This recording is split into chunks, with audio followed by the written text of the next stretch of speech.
Get ready for a journey like no other. Meet Jordan, a man who grew up in the wilds of Idaho, rode the rails across America, and learned to survive in the unforgiving Siberian wilderness.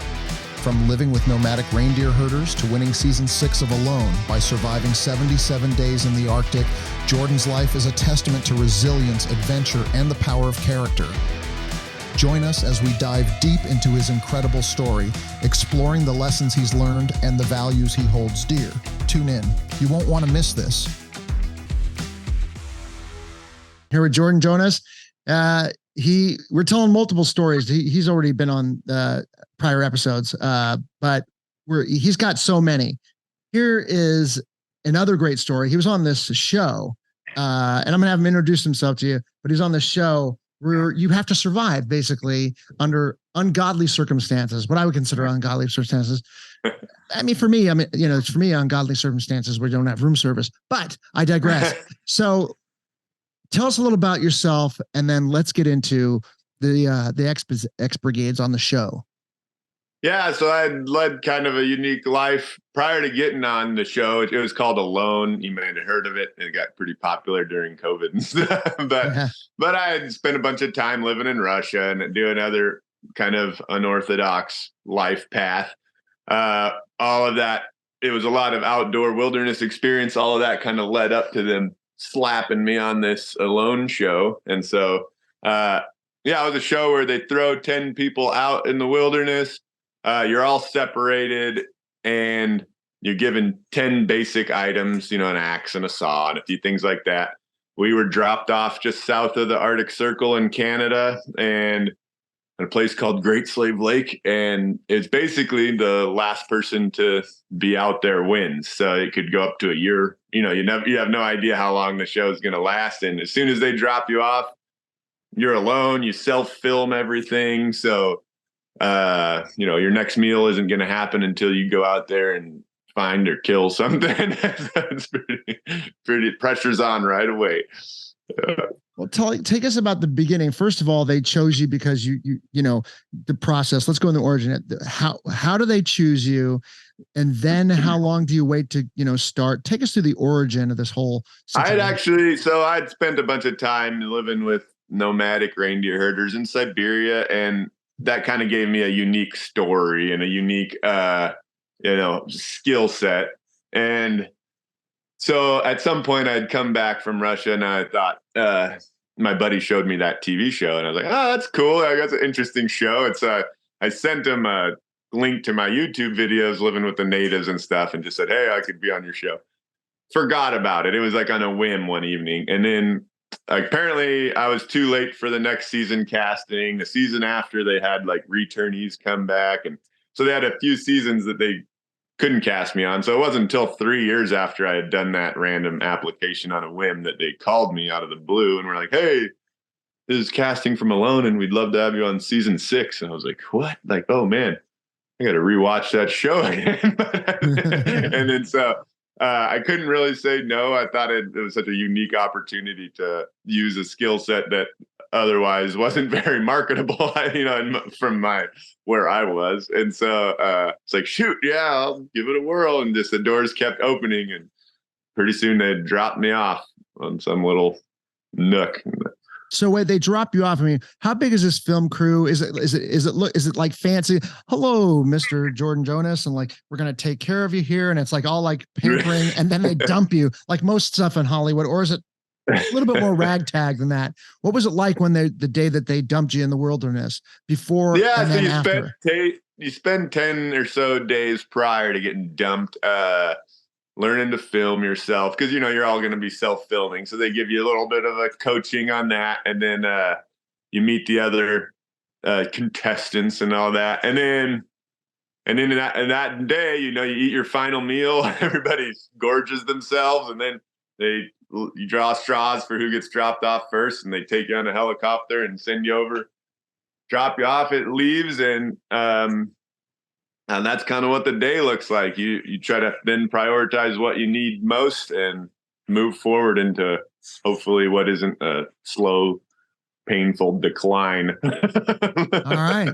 So here we go. Day one. What are the tactics? What do you act? So I'm a thin guy with a fast metabolism, and I had enough experience in northern climates to know that it was possible to live.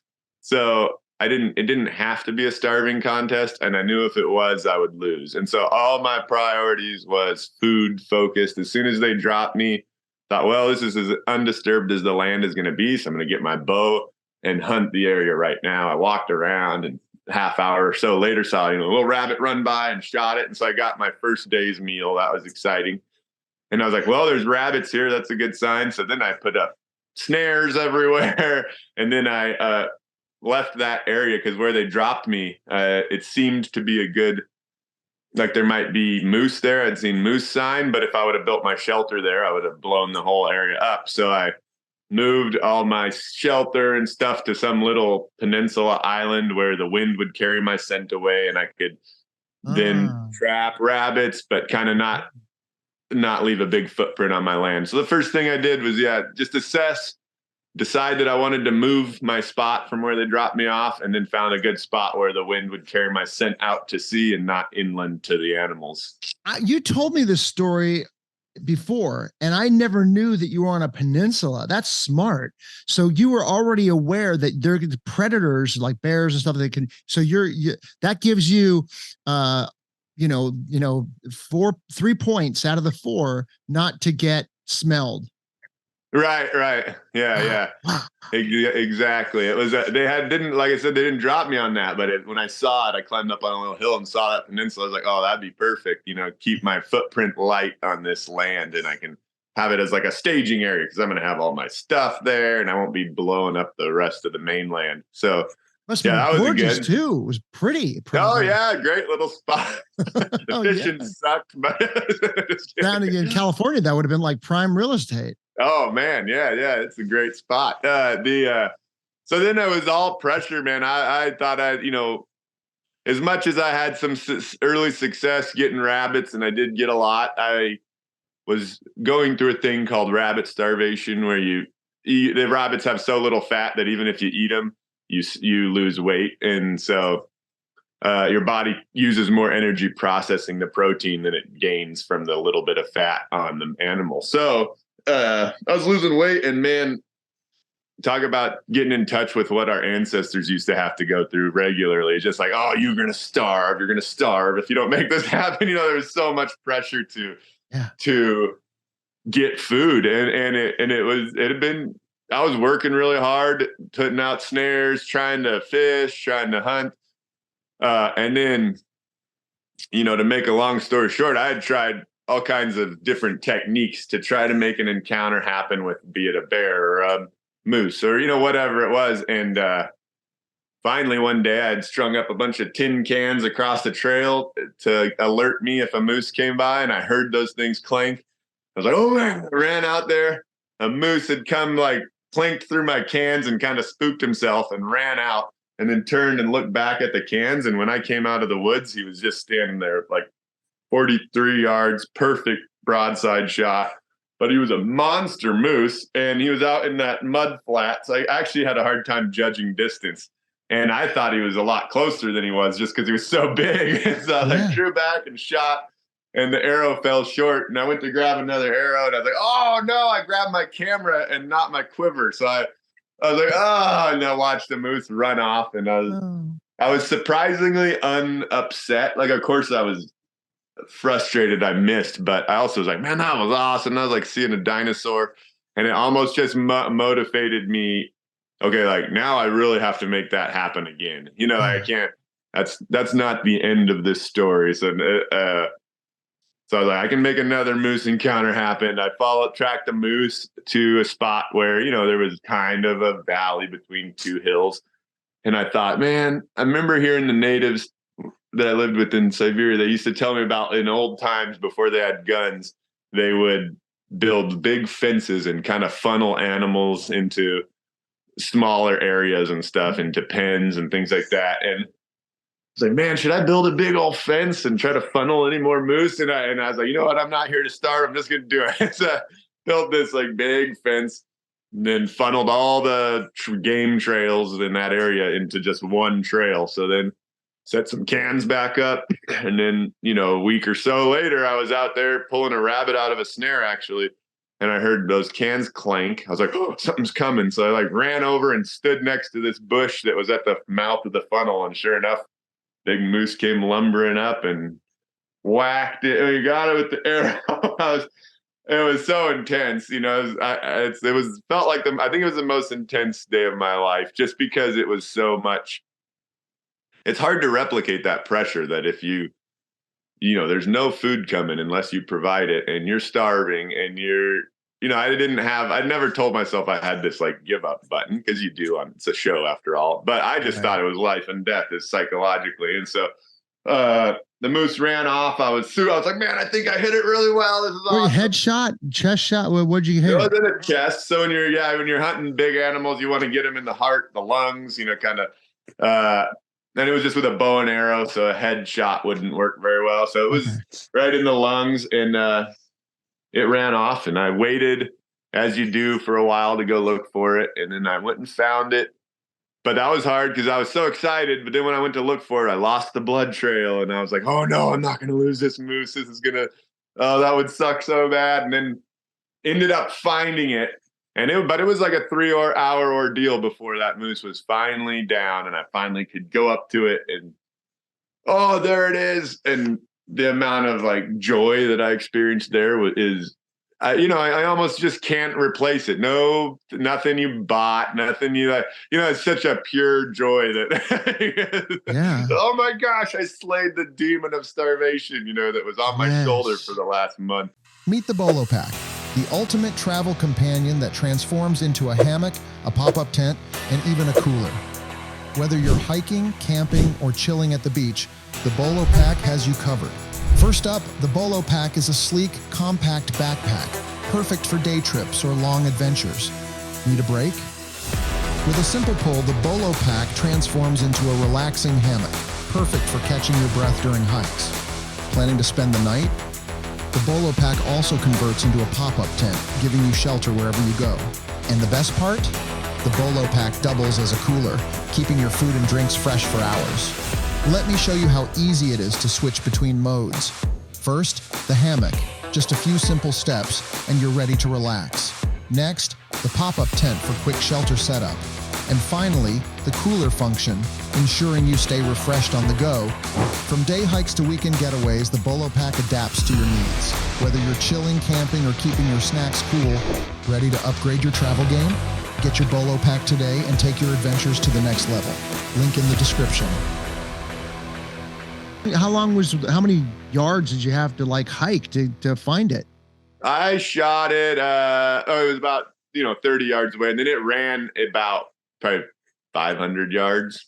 So like a football field and a half. Yeah, it ran a pretty good distance.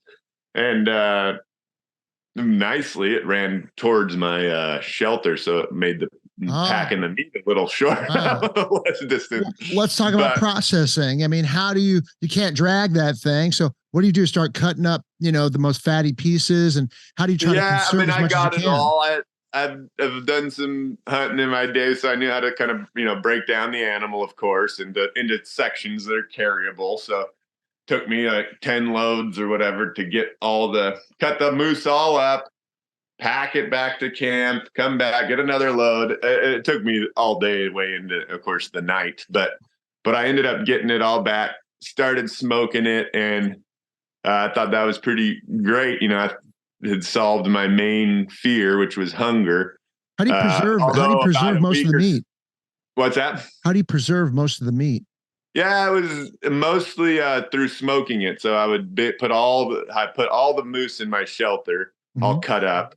And then I would pull out those big chunks that were smoking in my shelter and cut them into strips like jerky, and then hang those. And then just slowly work through the whole moose like that. And as long as it was in my shelter / smoker, bugs weren't landing on it, and I had the time to get it all cut up and jerkied up. That said, before I had to do it all, it got cold enough that it kind of just cooled it naturally, and like in a refrigerator. So that was nice. That's cool. And then But then a wolverine showed up and started pillaging my stash. So that was frustrating and added a whole nother layer of. Right. How do you choose the fatty? Like, what's the fattiest part? Because you need to get that fat in order to survive. Yeah, you do. You absolutely need the fat. And my favorite part of a moose is the heart. So I was really excited right when I got it. Is the heart really fatty on a moose? Yeah. So you got the bottom part of it isn't, but at the top, it's just a big ring of fat. Oh. And you like slice that up and boy, is that delicious. And especially when you're hungry, hunger is the best spice. And it was, woo, so good. You put that in your mouth. Yeah. Now you don't have any salt or pepper or anything with you, no? You didn't bring that with. That was one of the 10 items. I ate that moose for the whole time I was out there, and the first to the last bite, every time it was delicious. Just because, it's just such what your body needs. It was like, yum, yum. Right. So how long did that moose last you? Even when the show ended, it would have lasted me. I mean, in my conservative estimations, I think I had 140 days or so worth of food, but the show actually only went 77 days. So because I had a lot of leftovers. The show only went 77 days because everybody else gave up, I guess. And you didn't. Right. Yeah, I was shocked. So the way they do it, it's if if second place, quits, they come and get you. So it's a surprise to you. They don't wait until you quit too. Yeah. So I was out there just hanging along. I thought for sure that, maybe we were halfway. I had no concept that I might win, and I hadn't told myself that I might. So I was like, okay, we got to be out here, 6 months, who knows how long. Yeah. And then one day they came out to do a medical check, and I was mad because they told me that I'd lost some weight, and they lost a lot of weight, and they wanted to do an extra medical check, but I hadn't lost weight, and so I was like, is this show rigged? Like, why are they coming to do an extra medical check? Yeah, man. I was like fired up. I couldn't go to sleep all night. I was like, I wonder if this show's rigged. They want someone else to win. They're going to pull me, like, I still got a gut. Like, what's the deal here? Yeah. And then but it was just a ruse to get my wife out there. So, I was at the medical check, like going off on them, like, I'm healthy, I'm fine. I don't know if you want me to do jumping jacks or push-ups or what, but I'm going off about all this. And while I'm doing that, my wife snuck up to me. I was like, what? Anyway, they tricked me good. But wow. Pretty and cool. what was that like? Did that show pay well, or is it more like about the exposure helps you? Well, no, it does. If you win, it pays well. And since I won, they give you a cool $500,000 for you to. That's pretty cool. Yeah, I did. It was awesome. It was amazing. And so facilitated us being able to get a house, and we did our civic duty to Uncle Sam that year. Yeah. As I'm talking to Jordan right now, he's in this really cool cabin in the remote area. We won't say what actual area, but like, what state? What state is it? Montana. Yeah. Vermont. Yeah, man. Montana. Sorry. Oh, Montana. Also Montana. Yeah, it's gorgeous, and this is just like the man. It's one hell of a man cave. And yeah, how big is that shed that you're in? Not a shed. It's like it's 12 by 20. I built this little cabin. It looks bigger. Our house is 750 square feet, and so it's pretty small. And so we needed an extra place that are, when I have guests and stuff, they can come. And so I slapped this little cabin up. So yeah, it's been great. So 77 days. And now, how many contestants were there when it started? 10. 10. And how long did it take for 8 of those people to bow out? Do you know? Oh, I guess some of them dropped pretty early. One guy broke his leg. Another guy got food poisoning. Then there were some people that hung in there a long time but had other health issues or burnt their shelter down, or there's all kinds of things that happen out there. And there was a few of them that hung in right there till the end. So the one guy finally got too skinny at day 69 and they pulled him. And then another guy, he was doing pretty well, but he burnt his shelter down at day 71. And then the girl that got second place ended up giving up at day 72. So And then it took them another 5 days to get out to me because there's some storm blew in and they couldn't fly their helicopters. Oh man, 5 days? Shit, 72 days. They waited 5 days to get to you. But I remember you telling me you were just fine. You were like, you're actually you're having a good time. Actually, I was kind of happy to be able to be those extra days because I spent a bunch of time building this fishing net. Which sounds stupid, but when I built this gill net, I was like, man, I've done everything I could do out here. I got a moose, I got, a bunch of rabbits, I've caught the biggest fish of my life, like a lot of cool stuff. But one thing I haven't done is woven a big old net and then caught a fish in it. So I was like, I wove it, and almost jokingly, but like, oh Lord, please give me the biggest fish possible in this net. And then setting that net out under the ice and doing all that. And then ended up being the day before they came. So on day 76, that evening, I went out to check my net and looked under there. I was like, hey, where's my net? Like, what happened to my net? And then I looked down and started pulling up, and it had wrapped up, and it was just a massive pike. And it was such an exciting moment because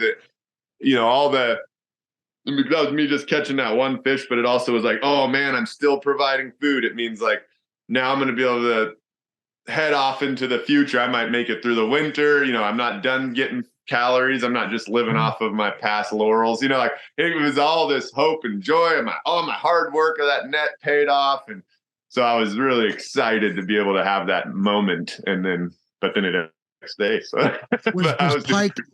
Was that the only kind of fish in that lake there?